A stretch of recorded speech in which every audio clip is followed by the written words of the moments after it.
Meus amados, a gente está falando de amor. O tema da nossa série é o amor que restaura. E por que a gente está falando do amor? Porque não adianta a gente ser uma igreja que faz tudo direitinho, mas sem a razão principal disso. O tema que abriu o ano a respeito da nossa caminhada foi justamente a carta em Apocalipse à igreja de Éfeso, aonde ele despertava isso, que vocês estavam fazendo tudo direitinho, mas faltava o principal, que é o amor. E o amor, ele tem vamos dizer assim, uma essência fundamental para que a gente viva em comunidade e engajado, todo mundo junto. E nós vamos falar isso no tema de hoje do nosso sermão, que é, o título dele é Do Amor ao Engajamento. Eu queria fazer uma ilustração que para mim foi muito importante quando eu entrei no Banco Real, há muitos anos atrás, e eu fui bancário durante muitos anos, e quando eu entrei no Banco Real, nós tivemos uma palestra com o Mário Sérgio Cortella, e o Mário Sérgio Cortella trouxe uma imagem muito importante naquele momento, e eu vou compartilhar com vocês. Era a imagem de alguém que estava sentado, assistindo televisão, no seu jornal preferido, e diante de tudo aquilo que acontece na história brasileira, a gente falando: quanta corrupção, quanta injustiça, quanto sofrimento. Ano após ano, a gente senta na frente do jornal, liga a televisão, e o que vem primeiro na nossa mente? Alguém precisa fazer alguma coisa. Se ninguém se levantar neste país para fazer alguma coisa, nós continuaremos vivendo nessa mesma situação. Mas uma coisa, essa frase carrega. Quase sempre, quando alguém diz alguém precisa fazer alguma coisa, nós não estamos pensando em nós. Ninguém levanta do sofá e diz: eu preciso fazer alguma coisa. Mas alguém precisa fazer alguma coisa. E nós continuamos sentados, indignados, emocionados, até mesmo entristecidos, mas imóveis, sentados na frente da televisão, do computador, pensando que alguém precisa fazer a coisa. O problema não é a falta de informação, nem mesmo a indignação de cada um de nós. O problema é quando o amor não é suficiente, profundo, para nos tirar da inércia. Essa é a grande dificuldade que a gente tem. Alguém precisa fazer alguma coisa, mas algo nos prende no sofá, dizendo e olhando para nós: não é comigo. A fé cristã não foi feita para ser apenas sentida, como alguém que senta em casa e fala: eu tenho fé e eu creio, mas não vive na prática.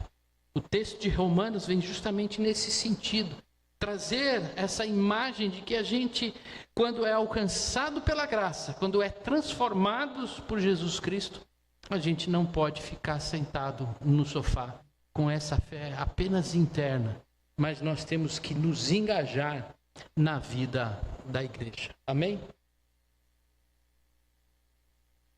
O livro de Romanos, ele vem mostrar essa virada decisiva na carta de Paulo à igreja que se reunia em Roma.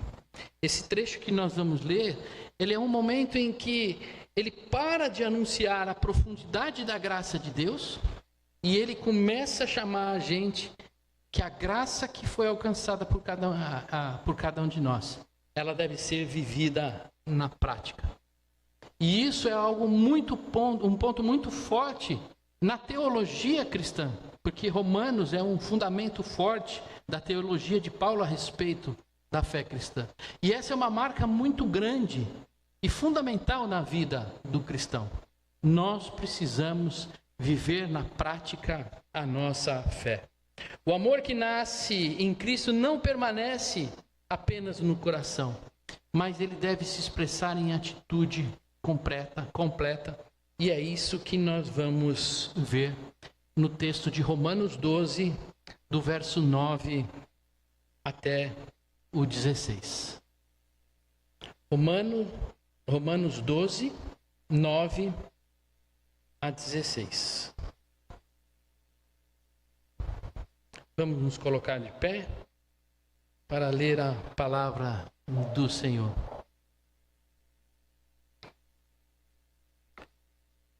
Acompanhe conosco lá. O amor seja sem hipocrisia. Odeiem o mal e apeguem-se ao bem. Amem uns aos outros com amor fraternal. Quanto à honra, deem sempre preferência aos outros.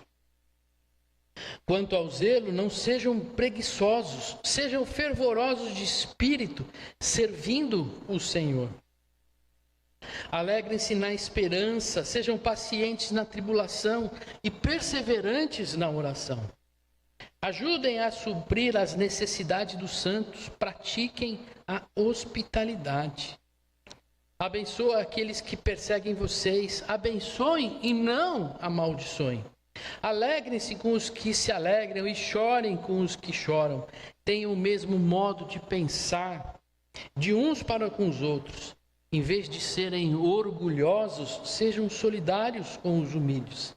Não sejam sábios aos próprios olhos. Amém. Pai, mais uma vez, Senhor, colocamos diante de Ti, Senhor, a nossa vida e pedimos a Ti, Senhor, fala aos nossos corações e à nossa mente. Que possamos sair daqui, meu Pai, revestido do Teu Espírito Santo, do entendimento, para que possamos viver uma vida reta e perfeita diante de Ti. Senhor, fala, Pai, nos entusiasma com o Teu Espírito, em nome de Jesus. Amém. A igreja pode se assentar.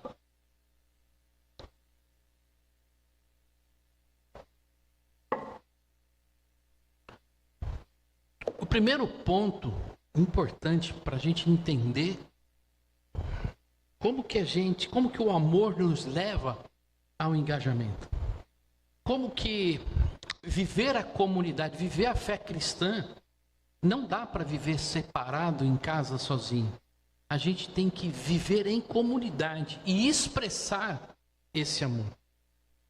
Porque a fé exige movimento. Uma pessoa sentada no sofá, ainda que tenha excelentes intenções, o mundo não muda. Se você tem a solução para o mundo e fica sentado num sofá, ou não faz nada, fica inerte no seu lugar, nada vai acontecer. Porque você pode até pedir, Senhor, faz uma mudança, muda dessa forma. Aí o Senhor te chama para mudança. Mas você fala, não, eu vou continuar aqui. Ora, a mudança precisa começar necessariamente por uma mudança de atitude nossa. Talvez um dos maiores sentimentos de impotência e angústia é quando a gente deposita a esperança que o outro faça. A gente fica esperando que o outro seja aquele que vai resolver os problemas que eu preciso resolver e superar. E a gente deposita a nossa vida, toda a nossa caminhada numa pessoa e não em nós mesmos. E quando essa pessoa, ela não responde àqueles anseios que a gente tem, a gente fica angustiado. Porque se ela não fizer alguma coisa, então eu estou perdido. Isso é um grande erro que nós fazemos, quando nós depositamos em outra pessoa as responsabilidades que seriam nossas. Imagina uma bananeira olhar para um espinheiro e falar, alguém precisa dar banana. Por favor, Sansão, que é aquela árvore cheia de espinho, aquele arbusto, por favor, dê banana.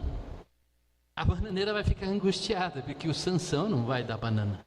Quem foi chamado a dar fruto como banana foi a bananeira.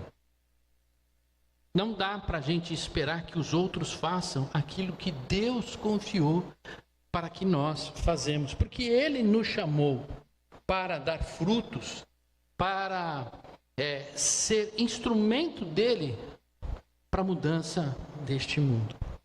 A epístola de Tiago revela de forma maravilhosa e profunda um conceito muito importante que está muito ligado a essa questão de fé e movimento.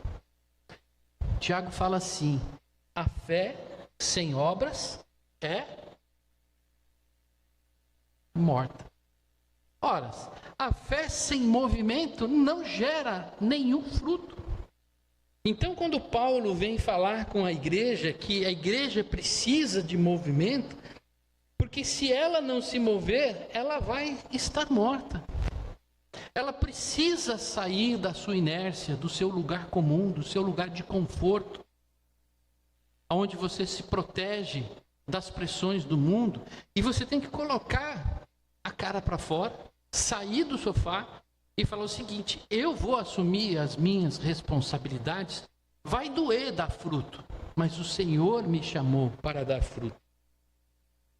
E aí Paulo vem falar que esse mover da fé, essa expressão externa da fé, ela vem através de algumas atitudes, alguns movimentos que Paulo relata.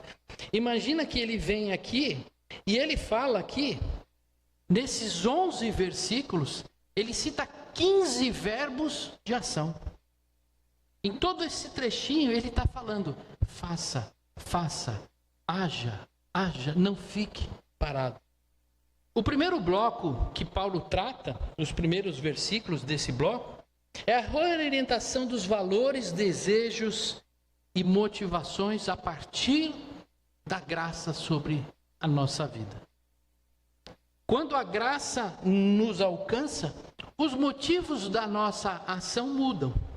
Não somos mais reorientados pelos desejos internos do nosso coração, corrompidos pelo pecado. Mas agora nós somos motivados pela ação do Espírito Santo. Isso muda. A partir de então, eu não vivo longe, mas eu vivo perto. Eu não me afasto, mas eu me engajo. Há uma mudança de pensamento a partir da transformação interna do coração e da mente. Outro bloco de transformações e ações que Paulo chama a atenção aqui é a expressão do amor nas relações concretas e comunitárias. O amor cristão se envolve, suporta, acompanha e caminha junto. Dá para a gente viver uma vida como igreja se não houver empatia? Eu me colocar no lugar do outro e o outro se colocar no meu lugar? Quando Paulo descreve todas essas ações de chorar com o outro, de sorrir com o outro, de caminhar junto, de um apoiar o outro, significa que a gente não consegue viver sozinho ou não consegue viver essa comunhão, esse engajamento, se não for através do amor de Cristo. Porque se for depender do amor humano corrompido pelo pecado, a gente vai seguir aquilo que todos os seres humanos seguiram na face da terra, começando por Caim e Abel, que um matou o outro, um odiou o outro. Ou um pouquinho antes, quando Adão e Eva, um brigaram contra o outro depois do pecado. Não, foi você que me deu.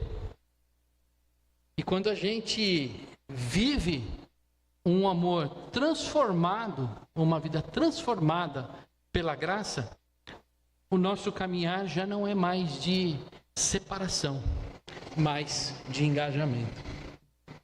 O terceiro bloco, o amor comunitário transborda em serviço visível. O serviço não é acessório da fé, é sua expressão.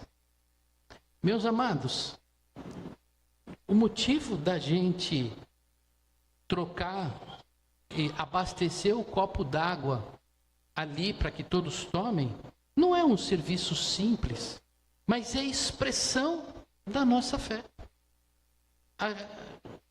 Buscarmos um irmão idoso ou com dificuldade de mobilidade para participar do culto de adoração a Deus, não é mais uma ajuda, um apoio social, mas é expressão do amor da igreja entre nós.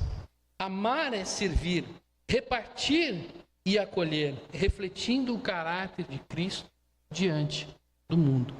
O mundo só vai entender Cristo quando ele olhar para nós e vimos nas nossas atitudes quem é Cristo. Talvez você esteja pensando, acho que uma das coisas que já passou na cabeça de todo mundo, eu quero fazer algo. Eu quero sair do sofá e fazer alguma coisa, isso é um chamado para mim. Mas eu não consigo. E essa é uma angústia que eu enfrentei durante muito tempo e acho que muitos enfrentam. Eu quero fazer, mas não sei como. Eu não consigo, eu tenho desejo, mas eu não consigo. Você não consegue por um único motivo e simples. O pecado alcançou a humanidade. Nós fomos corrompidos na nossa forma de amar o outro, de amar a Deus, de viver e de seguir no caminho da virtude. Isso impactou todos nós. Mas nós não devemos desanimar, porque Cristo salvou o mundo. Porque Cristo nos resgatou e nos trouxe novamente a capacidade de amar de forma a amar a Deus e amar ao próximo. O que nós precisamos é cumprir a nossa responsabilidade, aquilo que é para nós. O Senhor nos transformou. Agora nós precisamos pedir ao Senhor, ajuda-me, Senhor, porque eu quero cumprir esse meu chamado. Agora eu não quero que você tome isso como uma obrigação. Resposta amorosa, vida de virtude, agir no reino de Deus não é por obrigação, mas é por resposta amorosa à graça. É porque você recebeu um bem tão precioso na sua vida que você não é capaz de deixar de lado. A sua resposta não pode ser outra senão servir ao Senhor de todo o coração. E aqui eu faço um paralelo que eu acho muito interessante. Isso tem me ajudou muito na vida profissional e eu acho que na nossa caminhada faz todo sentido. O tenho que fazer e o quero fazer. Pensa comigo. Você tem que fazer alguma coisa. É difícil, não é? Puxa, eu tenho que trabalhar, eu tenho que arrumar a cama, né? Eu tenho que arrumar meu guarda-roupa, eu tenho que estudar, eu tenho que trabalhar. Isso é um peso na nossa caminhada. Eu tenho que fazer as coisas da comunicação. Desculpa a brincadeira. É um peso porque eu tenho que fazer. Agora, quando eu transformo isso de uma obrigação por uma resposta daquilo que eu desejo fazer, aí tudo muda de figura. Vou dar um exemplo para você. Eu tenho que ficar do lado do João Guilherme. Não tenho, eu quero ficar do lado dele. Não é difícil, né? Um cara bonitão desse, simpático, né? Não é difícil. Agora imagina que você tem que ficar do lado do seu irmão. Ai, que dificuldade. Você conseguiu entender essa diferença entre eu tenho e eu quero? Esse é um problema. É um problema porque nós somos sempre colocados diante de nós a compreensão de que aquilo é uma obrigação. E toda obrigação é difícil. O que nós precisamos fazer é mudar, renovar a nossa mente. E Paulo fala isso nestes versículos. Ele nos chama a permitir que nossa mente seja renovada para que passemos a agir por amor e não por imposição. Nós precisamos trocar. Enquanto a gente não permitir que a graça de Deus mude a nossa forma de ser, nós vamos ser obrigados a ir no domingo. Tem que tocar no louvor? Tenho que fazer parte da diaconia? Tenho que ir no culto? Eu tenho. Veja só, pense comigo. É possível fazer o bem se você não desejar? Talvez você faça de qualquer jeito. Mas amar o outro precisa nascer de um desejo de amar. Há força para vencer a inércia sem amor? Há empatia, interesse pelo outro, se não houver amor? Talvez haja algo de hipocrisia nos relacionamentos, mas abraçar o outro, se interessar pelo outro, só é possível se houver amor. Senão o nosso agir, ou ele vira interesse ou apenas moralismo. Para que esse amor pulse dentro de nós, é preciso que a nossa mente permita que Cristo venha nos transformar. Que você diga nessa noite, amada igreja, toma conta da minha vida, Senhor. Muda meu coração, muda meus pensamentos e muda meus caminhos. Por que a gente chama a mudar? Porque essa oração, esse desejo faz sentido para nós essa noite. Porque nós somos chamados a viver uma contracultura. Pastor, você falou muito complicado agora. Nunca tinha ouvido essa história de contracultura. Contracultura é o seguinte: hoje a sociedade diz que os seus conceitos principais de relacionamento e de vida seguem por este caminho. Conformar-se com essa cultura significa seguir aquilo que eles estão ensinando. Ser chamado a contracultura é não se conformar com essa cultura, com essa forma de agir. É agir contra, realmente. Mas, pastor, eu vou ser contra aquilo que a sociedade anda?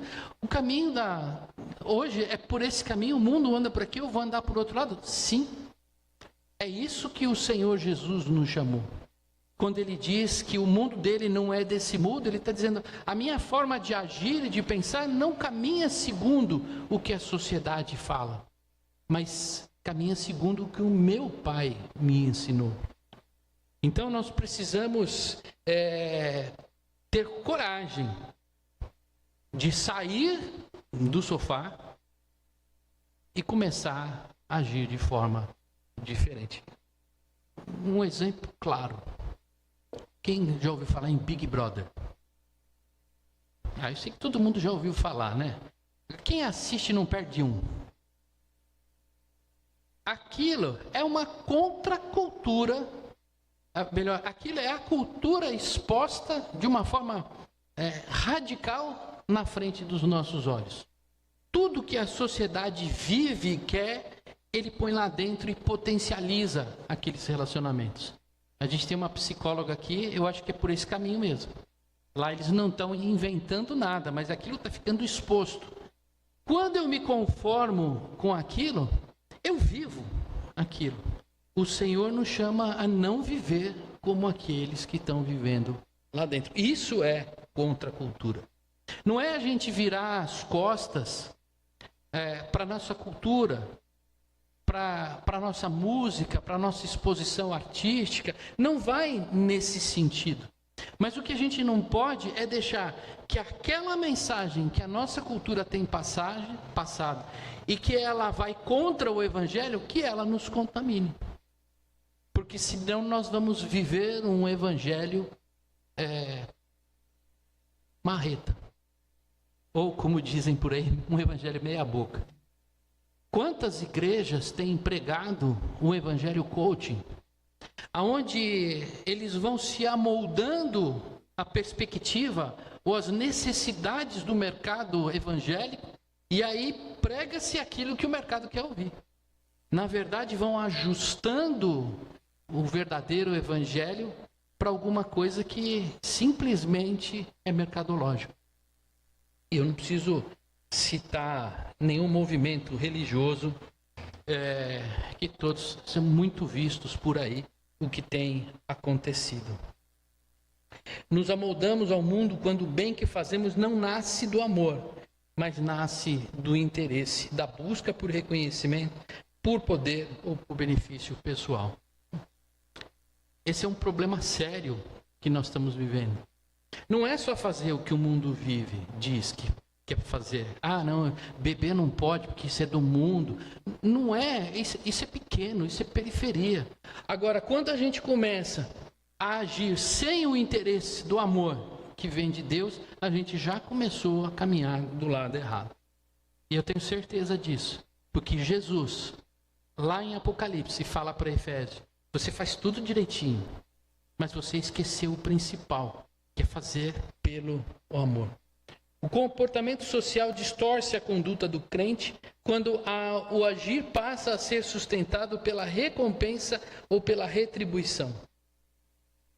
Esse é um ponto que não tem outro caminho. Ou você procura uma recompensa, ou você procura uma retribuição. Ou você quer ser reconsiderado, aquele que dá a oferta e fala bem alto, né, e põe lá muitos dinheiros e fica com o peito inchado, para dizer, olha, isso é a recompensa de ser reconhecido. Aquele que ora de pé, alto, eloquente, de propósito, para que as pessoas vejam a sua santidade, isso é busca de recompensa, isso não tem evangelho. O evangelho quando a gente se sacrifica e se dá pelo outro.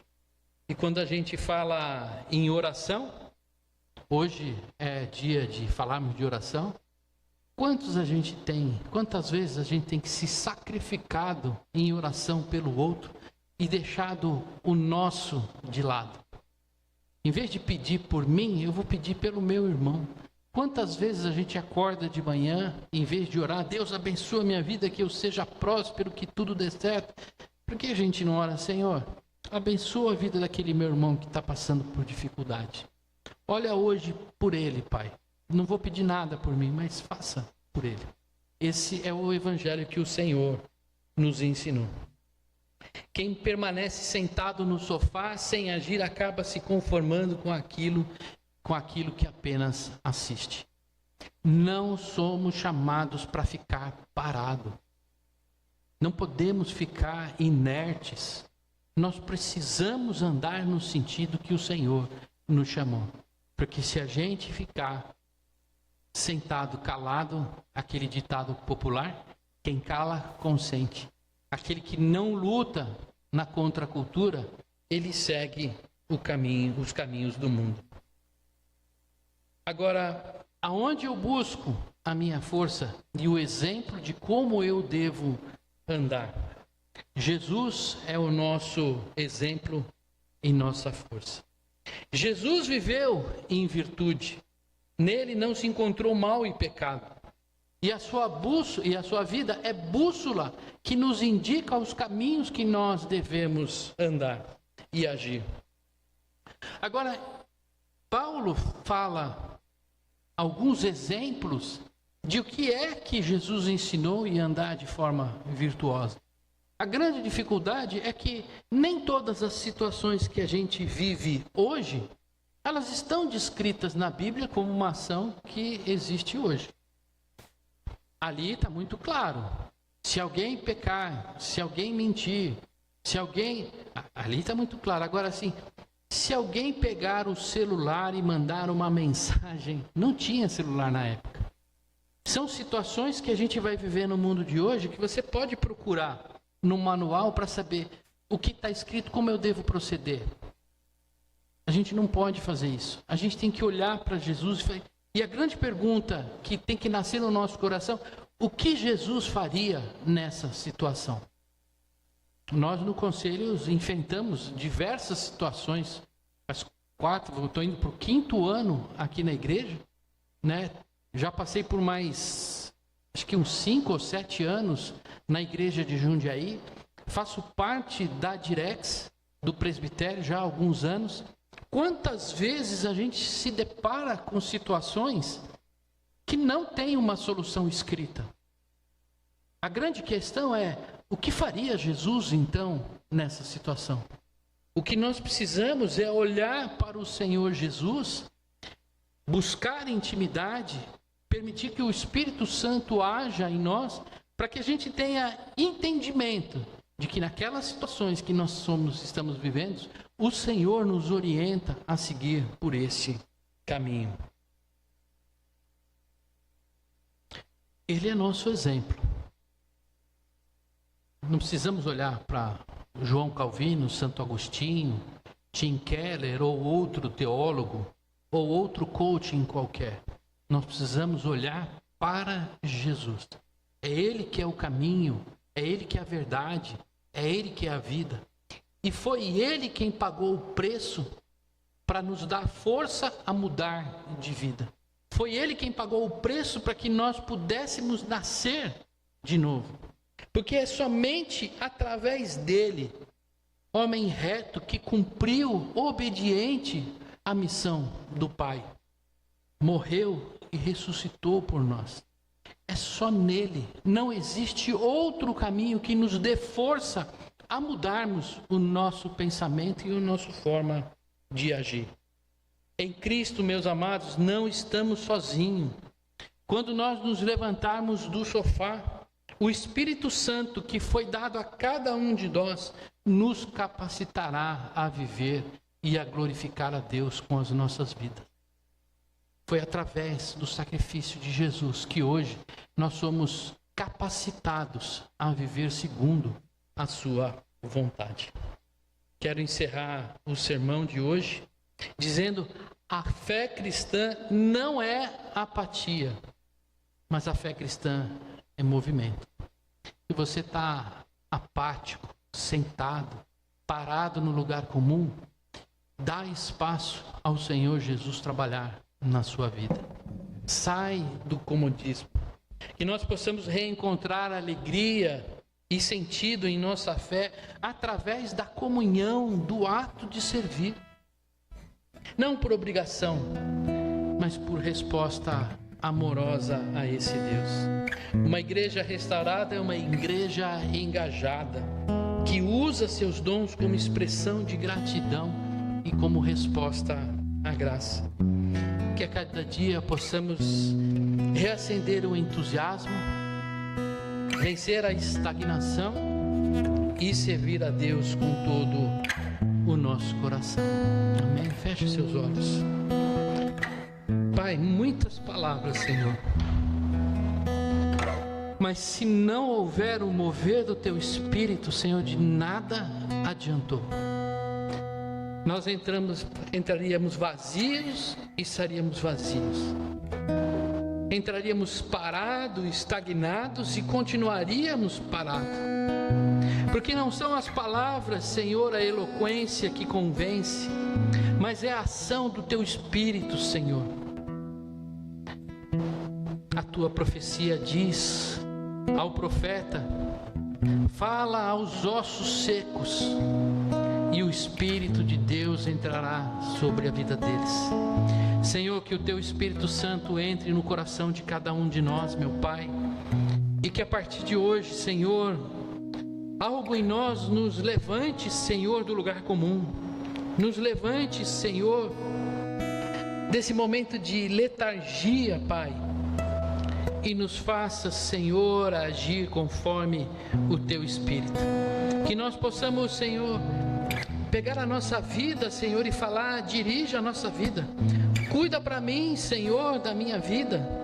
Senhor, nos leva nos Teus caminhos. Me ensina, Pai, a viver e a seguir a Jesus Cristo.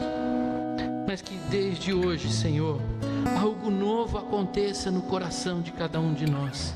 E que nossa fé seja viva, Pai, e possamos viver como servos do Senhor, engajados, Senhor, na obra do Teu reino. Em nome de Jesus. Amém.